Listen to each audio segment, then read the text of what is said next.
Hi, and welcome to my YouTube channel. Today we have a new life story. Let's begin. My name is Mira. I used to believe that when the worst happens, you'd at least be able to point to it.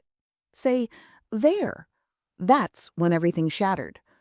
But that's not how it happened for me. The moment my world ended didn't look like a dramatic blowout.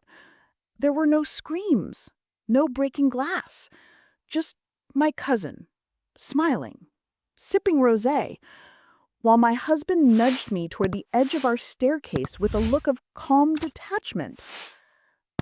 He told everyone I was exaggerating, that I was fragile, dramatic, that I had a history, that the pregnancy probably wasn't even real.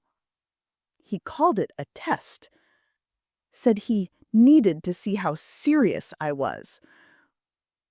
What hurt the most wasn't the fall itself.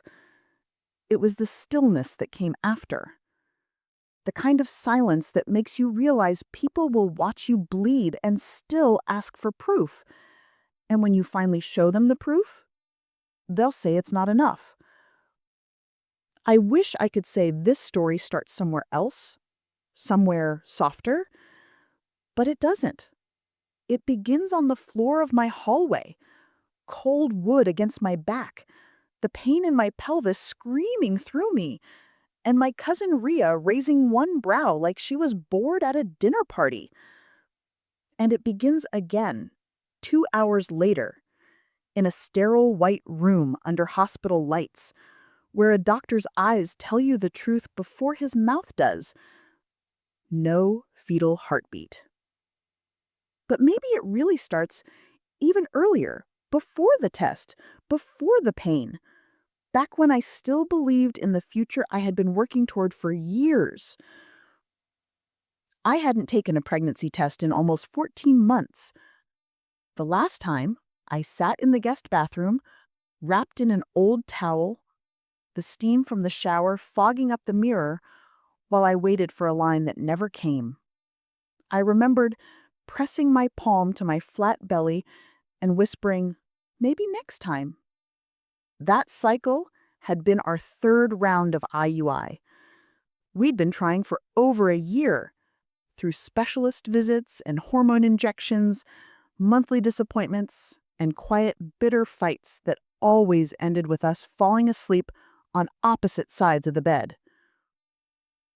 My husband, Isaac, had once been patient, hopeful even, but lately his patience had turned cold, clinical. He started calling the injections chores. He made sarcastic jokes when I cried at commercials with babies. By the time I took the new test, I had stopped hoping.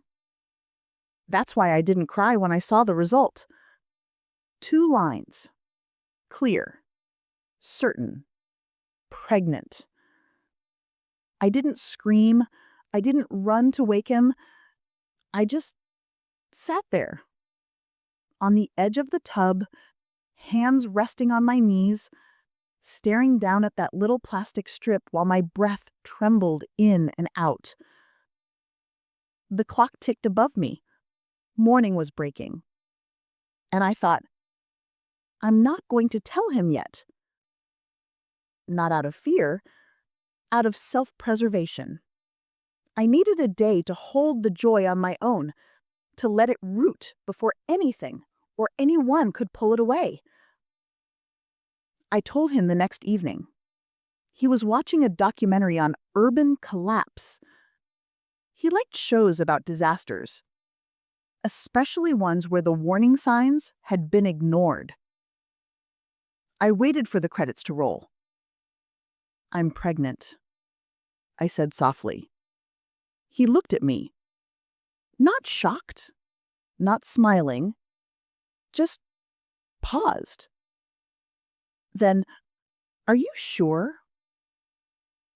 I handed him the test. He held it like it was an unpaid bill. Finally, he nodded once. We'll see.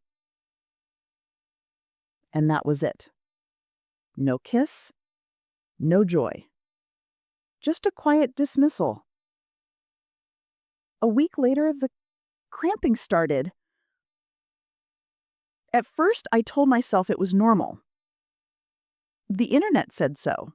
A little cramping in early pregnancy could mean the embryo was attaching. But then it changed. From dull to sharp. From occasional to constant. It clawed at my lower abdomen until I was holding my breath through meetings and crying in the bathroom. I told Isaac.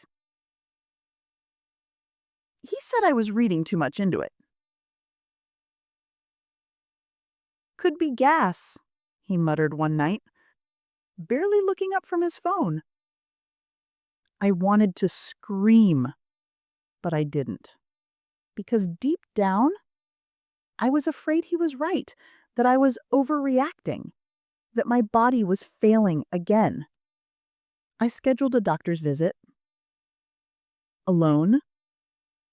Rhea, my cousin, was staying with us at the time. She had just broken up with her fiancé and needed a place to reset. That was the word she used. Reset. I offered the guest room. I thought it would be temporary. She settled in like she'd always lived there. Rhea and Isaac got along too well. I saw it in the smirks they shared, the way they'd trail off when I walked into the room, the late-night wine on the patio, long after I'd gone to bed. I tried not to think about it, because if I did, I'd have to do something about it, and I couldn't afford to unravel just yet. The pain was getting worse. I was spotting now, tiny brown smears on the tissue that made my heart slam every time. I showed Isaac. He shrugged. I showed Rhea. She said, "Lots of people bleed early on. It doesn't mean anything." But it felt like something, like warning bells, like the beginning of the end. And I didn't know how to make them hear me. Then came the fall. I don't remember everything. I remember standing near the top of the stairs, holding my stomach. I remember saying, "I think I need to go to the hospital." I remember Isaac walking over, face tight. And I remember his hand on my shoulder, pushing. Not hard, just enough. Enough to throw me off balance. Enough to make me miss the first step. Enough to fall. The pain hit instantly, sharp and shattering. I screamed. And I heard Rhea laugh. When I came to, everything was light and blur. My hip throbbed. My elbow was slick with blood. My ears rang. And the worst of it wasn't the pain. It was the silence. No one had come running. I lay at the bottom of the stairs, my body twisted, warmth seeping between my legs, and I couldn't hear a single footstep. Just laughter. Muted, but unmistakable. I lifted my head, and through my spinning vision, I saw Rhea leaning against the wall at the end of the hallway, one hand around her wine glass. Isaac wasn't in sight. She stared at me, that same vaguely entertained look on her face, like I was putting on a show she didn't particularly enjoy but wasn't about to turn off either. I tried to speak. Nothing came out. I don't know how long I was on the floor. I remember crawling, fingertips dragging against wood, nails splitting, and finally making it to the hallway rug. That's when Isaac appeared, holding his phone. "What are you doing?" he asked, like I was inconveniencing him. I blinked at him. "Hospital," I said. He frowned, checking the time. "It's late." I felt something inside me shift. Terror? Pull? "I'm bleeding," I whispered. Rhea joined us, her tone light. "It might just be spotting." My body screamed otherwise. I curled into myself and waited. He sighed again. "I guess we can go." They didn't rush. There was no urgency, no panic. Isaac drove under the speed limit, windows down like it was any other night. Rhea came too, for reasons I didn't understand. She climbed into the back seat and spent the ride talking about a podcast she was obsessed with. I sat in the front, biting my sleeve to keep from sobbing out loud. By the time we got to the ER, My legs were numb, and the bleeding had soaked through 2 towels. They made me sit in the waiting area for 20 minutes before calling me in. No one came with me. In triage, the nurse didn't say much. She handed me a gown and a pad the size of a pillow and told me to change. When the doctor came in, he was kind. His voice was soft. I told him I had fallen. I told him I was pregnant. I told him there was blood, too much of it. He nodded, wrote things down, ordered an ultrasound. It was during that ultrasound that I knew. Even before the words, even before the silence stretched too long, even before the technician quietly excused herself. The doctor came back and sat beside me. He didn't make eye contact. He said, "There's no heartbeat." That was all. 4 words, and everything I had built over the last year collapsed in an instant. I stared at the ceiling tiles. One was slightly chipped in the corner. The vent above my head buzzed, and I felt nothing. Not anger, not heartbreak, just a crushing weight. Like grief had skipped the crying part and gone straight to burial. They let me sit in the room for a half hour. Eventually, Rhea came in. Isaac didn't. She leaned against the doorframe. "That sucks," she said. "I'm sorry." I looked at her. Her makeup was perfect. Her nails were freshly painted. She looked like she was about to head out for cocktails, not comforting someone who had just lost their baby. "I guess it just wasn't the right time," she added. And I knew, in that moment, that there was nothing left between us. No cousinhood, no childhood memories strong enough to bridge that distance. Something had snapped, irreparably. Back home, I crawled into bed, still in the hospital wristband, and curled around a pillow. Isaac came in briefly. He didn't say anything, just tossed a bottle of water on the nightstand and left the door open behind him.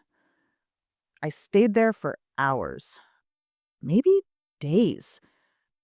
At some point, he started acting like nothing had happened. He returned to work, took phone calls in the kitchen, streamed football in the evenings. Rhea stayed another 3 days. I heard her laughing with him in the living room, the sounds of a bottle uncorking, the clink of glasses. I didn't get up. I didn't eat. I just lay there, watching the light change on the ceiling. The first time I tried to shower, I passed out. My body couldn't hold itself up anymore. The physical trauma had knocked everything sideways, and my system was too depleted. Isaac found me on the floor. He helped me to the bed, but didn't ask what happened. "Be careful next time," was all he said. That's when something in me hardened. That's when I knew I wouldn't survive if I stayed. I began planning my exit in silence. I waited until Rhea left. She finally packed up after a weekend yoga retreat with Isaac, which they claimed was a spontaneous decision. I didn't ask where they stayed. Didn't need to.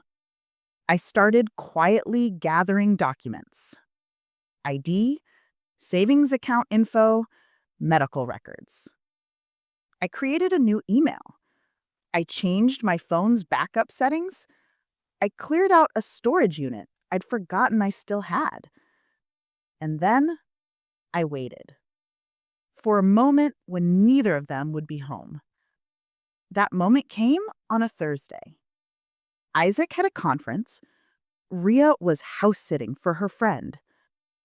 I packed a single suitcase, left a note on the counter that said only, "Don't call me," and I walked out. I moved into a friend's basement suite. Her name was Mara, an old college roommate I hadn't spoken to in years. But when I called and asked, she said yes instantly. "I don't need details," she said. "Just come." She gave me a key and a stack of clean towels, and left me alone. It was the kindest thing anyone had done for me in months. The suite was small, the walls were thin, but it had a working heater, a window, and a door that locked. And for the first time in forever, I felt safe. I exhaled fully for the first time since the fall, and I cried. Not because of the pain, but because I had survived it. I slept for 14 hours my first night in the suite. When I woke up, I didn't recognize the silence. It was gentle, not like the silence that follows violence, the kind that feels like a punishment. This one was soft, blank, forgiving. I took a shower, a long one. When I stepped out, I wrapped myself in one of Mara's oversized towels and stood in front of the mirror. I looked hollow. My eyes were sunken, my lips pale, my stomach, where just days ago I had imagined a heartbeat, felt vacant. But I also looked free. For the first time in a long while, no one was watching me, judging me, gaslighting me into thinking my pain was fiction. I started writing again.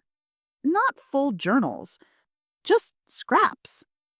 Thoughts on the back of receipts, grocery lists that turned into poetry, post-it notes full of questions I couldn't yet answer. One note read, "If someone watched you suffer and called it drama, did they ever really love you?" Another said, "She saw me fall and still didn't flinch." I didn't know what I was trying to do.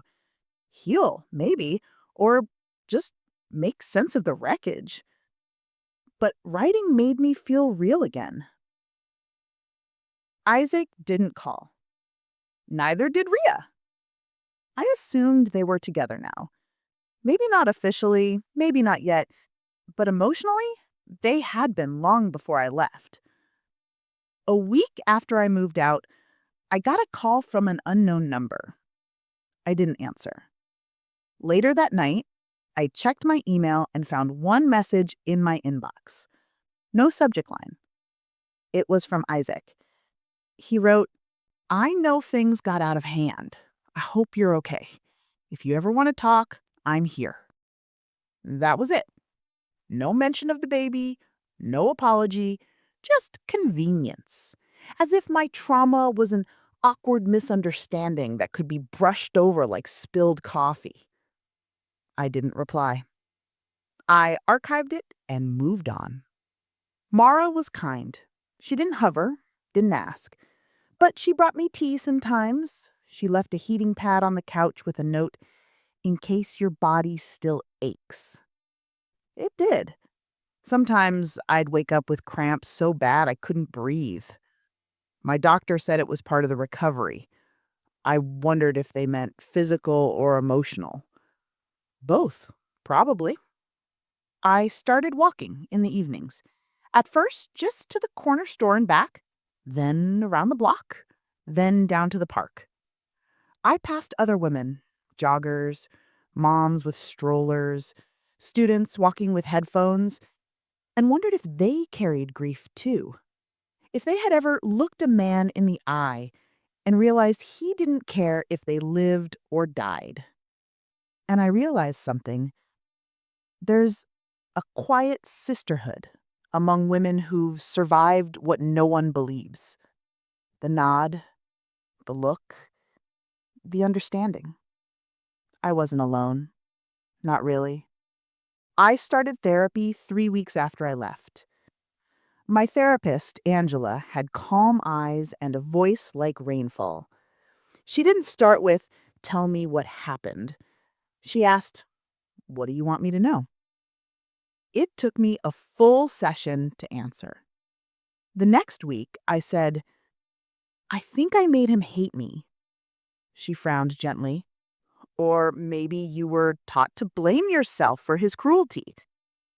And just like that, the unraveling began. Session after session, I peeled back layers I didn't know I had. Not just the miscarriage, the push, or the betrayal, but everything. Years of being told I was too much, too sensitive, too needy. All the times I swallowed pain to avoid conflict. All the ways I'd taught myself to shrink. Around this time, I changed my number. I shut down my social media. I deleted every photo of Isaac.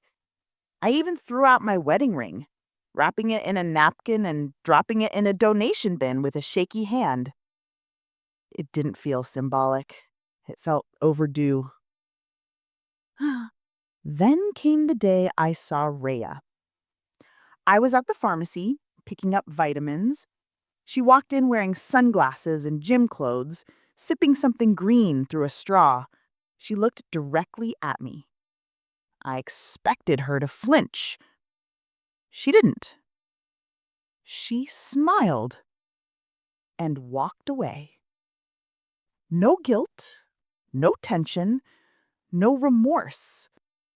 Like I was a stranger she had seen at a party and barely remembered. And for a second, I couldn't move. But then I did. I paid for my things, walked outside, and breathed. Because what else do you do when someone who helped destroy you walks by like it never happened? You let them go and you keep going. The fourth month after leaving, I stopped flinching when my phone buzzed. The anxiety that once lived under my skin, tight and twitching like a second pulse, had quieted. I wasn't constantly bracing for impact anymore.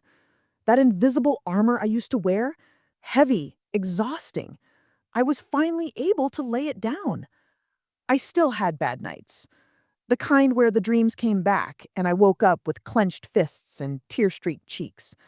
Nights when I swore I could hear Rhea's laughter echoing from nowhere or Isaac's voice in the hallway. But I learned how to manage them. I got better at telling myself the truth, that I was safe now, that I had escaped. I found a new apartment. It was nothing special, a one-bedroom over a bakery with creaky floors and a heater that only worked if you kicked it. But the walls were mine. The decisions were mine. I painted the bedroom in a color I loved, dusty rose. I hung a cheap print above the bed. It said, "You are not hard to love. They were just unwilling to learn how." Some mornings, I stood in front of it for too long, holding my tea, reading the words over and over, because I needed reminding. I ran into Mara at the co-op one afternoon. She hugged me with both arms and said, "You look brighter." I didn't realize how badly I needed someone to say that. We had lunch, talked about mundane things, sourdough starters, new books, a movie we both hated, and I realized that normalcy after trauma feels like luxury. I started to trust the world again, one bite at a time. Then came the message. An email. No subject line. Again, from Isaac. "I know it's been a while. I just wanted to check in. I've been thinking about us. Hope you're doing well." I didn't respond. There was nothing to say. But I didn't delete it this time. I archived it, titled the folder Unfinished, and moved on. Because closure is a myth. Some wounds don't close, they just stop bleeding. Therapy started going deeper. Angela had me talk to the version of myself who stayed. She asked, "Why didn't you leave earlier?" And I answered, "Because I thought I could still fix it." I cried after saying that. Not because it hurt, but because it was true. I'd been raised to believe that loving someone meant enduring them. That devotion looked like forgiveness with no expiration date. That if someone broke you, it was your job to hand them glue. But now I know better. Now I know love and pain are not siblings, they're enemies. Around month 5, I threw away the ultrasound printout. It had sat in my drawer, untouched, folded between a letter I never mailed and a receipt from the ER. For weeks, I couldn't bear to look at it, but I couldn't throw it away either. And then one day, I did. Quietly. No ceremony, no tears, just placed it in the trash, walked outside, and dropped the bag in the bin. And when I came back inside, I didn't collapse. I made a sandwich, I watched a nature documentary, I called my mom, and the world kept turning. One morning in early spring, I woke up and realized I wasn't waiting anymore. Not for a message, not for an apology, not for someone to explain why they didn't choose me. I was no longer hoping they would remember what they did. I remembered. That was enough. The first time I laughed without guilt, it surprised me. It was something stupid. A video someone sent of a dog jumping into a pile of leaves and missing entirely. I laughed so hard my stomach ached. Then I cried. Not because I was sad, but because I hadn't felt that kind of lightness in so long, I almost didn't recognize it. Grief rearranges you, but healing sneaks in through the cracks when you're not looking. I adopted a cat. I didn't mean to. She followed me home from the bus stop one rainy night, meowing like she owned the sidewalk. I posted her photo online, just in case someone was missing her. No one claimed her. So I named her Clover.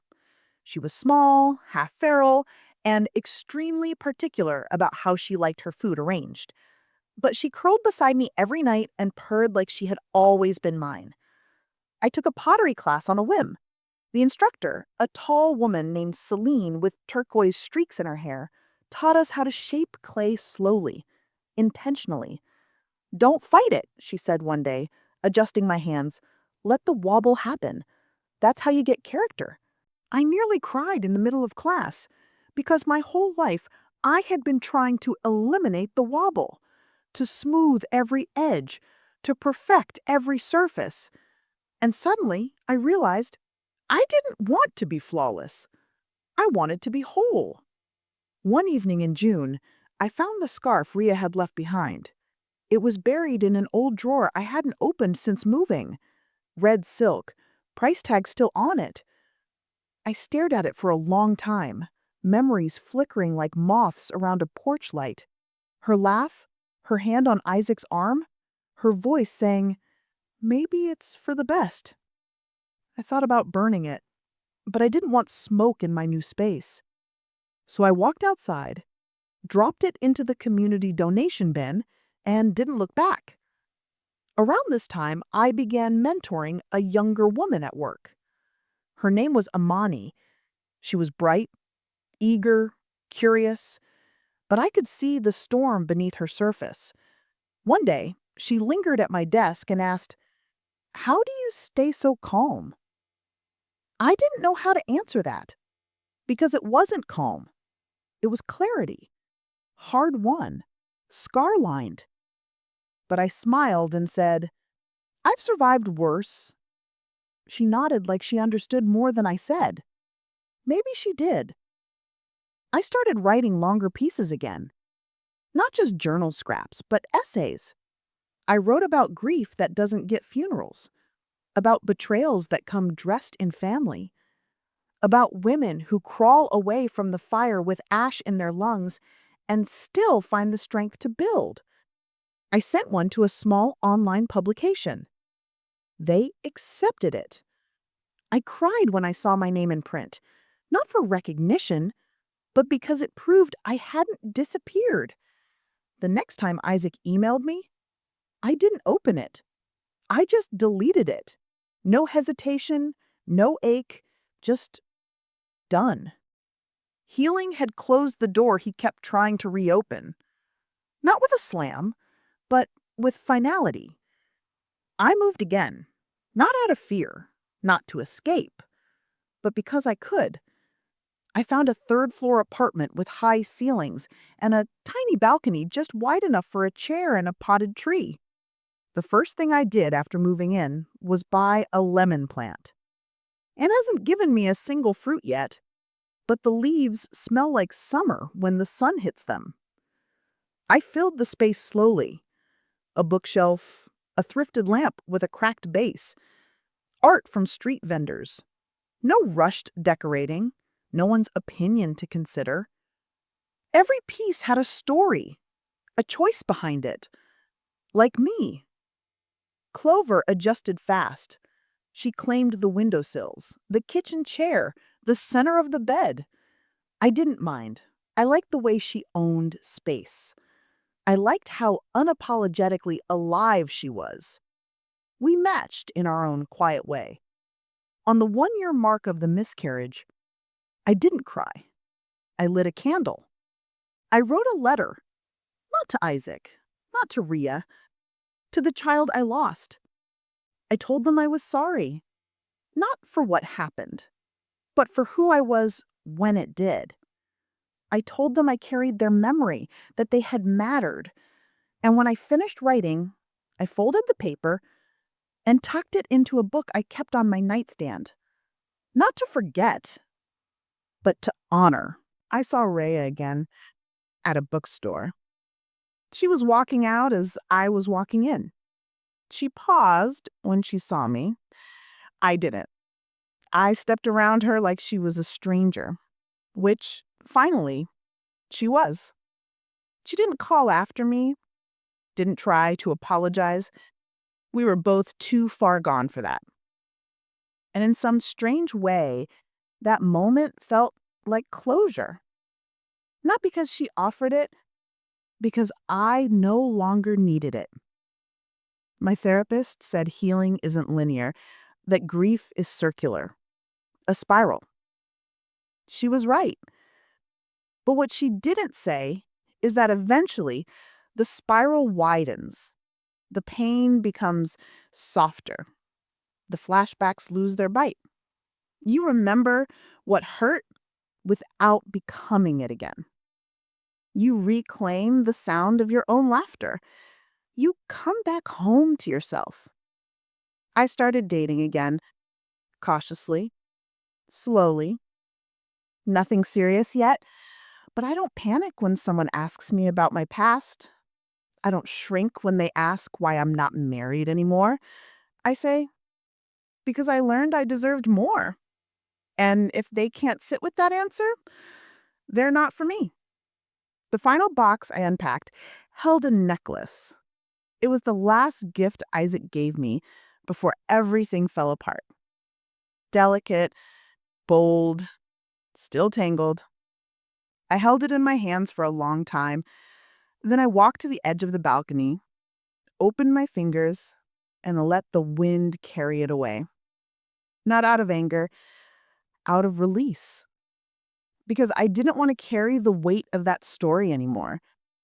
Because I was finally free. So, here I am, still standing, still healing, still rebuilding. Not because I'm strong, but because I had no choice but to become someone who survives. And now? Now I'm someone who lives, truly lives. Fully, loudly, softly, honestly, without apology, without them.